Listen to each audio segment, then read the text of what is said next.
Hello and welcome to my channel.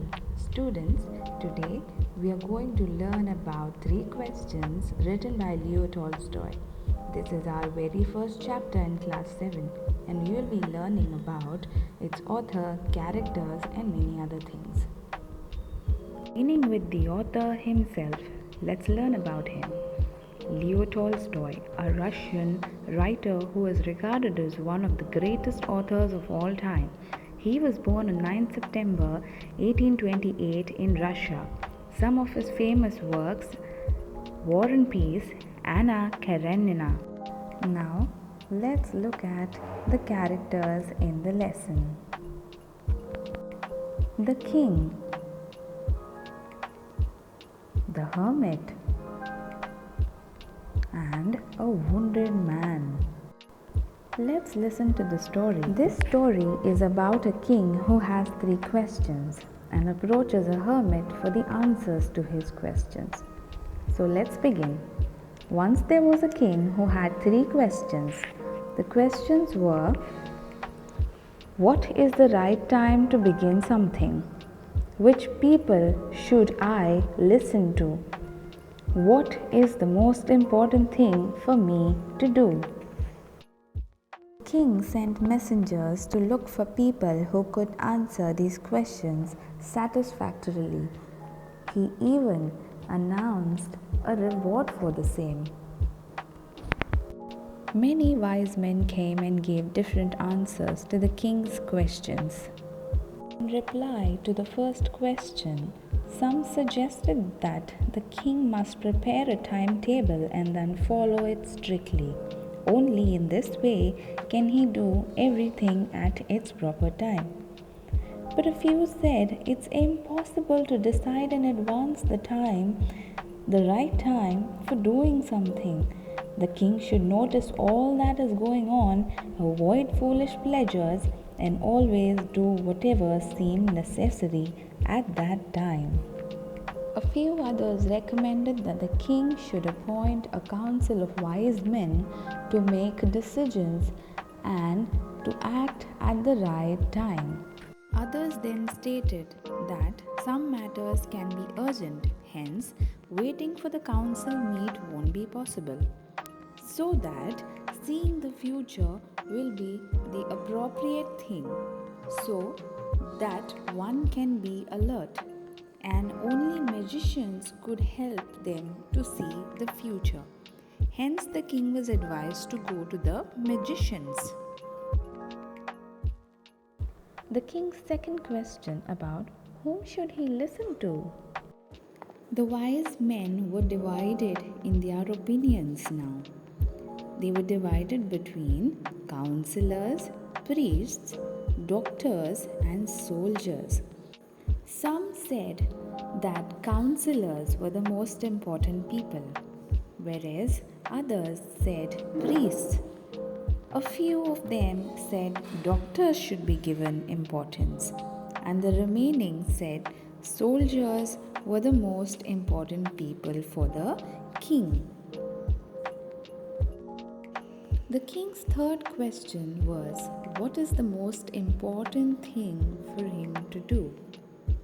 The wise men suggested that the king should involve himself in science. Few said that he should keep himself ready for war at any time, whereas few others suggested that he should take part in religious worship. Often the wise men contradicted each other, and the king was not satisfied with their answers. Because of the confusion, he decided to approach a hermit. He said, "I've decided to seek the advice of a certain hermit who is widely known for his wisdom." The hermit lived in a wood which he never left, and he saw no one but simple people. The king disguised himself in simple clothes and went to the jungle. He even left his bodyguard and his horse right behind him and walked alone to the hermit. He found the hermit digging the ground. The king put forth his questions to the hermit and asked the hermit what he thought about it. He said, I've come to you, wise hermit, to get answers to three questions. How can I learn to do the right thing at the right time? Who are the people I need the most? And what affairs are the most important ones for me? The hermit didn't respond and continued digging the ground. The king noticed that the hermit seemed tired, so he took over the digging. Whenever the king repeated his questions, the hermit ignored him. When it was dark, the king stopped digging and turned to the hermit again. Just then, a wounded man came running towards them. The king turned round and saw a man in panic running towards them. His hands were pressed against his stomach, from which the blood was flowing. When he reached the king, he fainted and collapsed. The king cleaned the man's wound.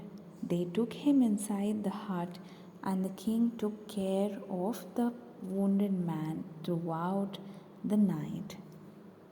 The next morning, the man revealed that he had come to kill the king and avenge his brother's death. He mentioned that the king's bodyguard had wounded him before he escaped.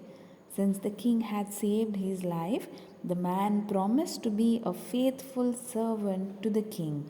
The king was pleased and forgave that man for attempting to kill him.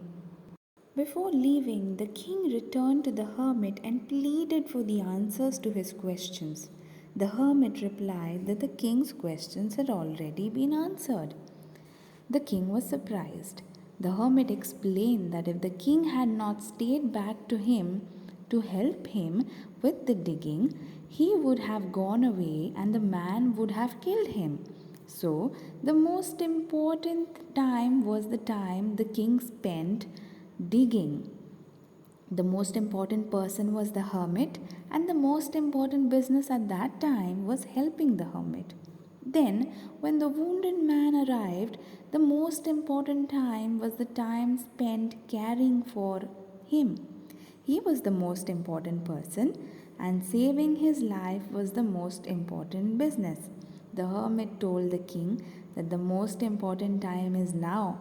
The most necessary person is the person you are with at a particular moment, and the most important business is to do that person good.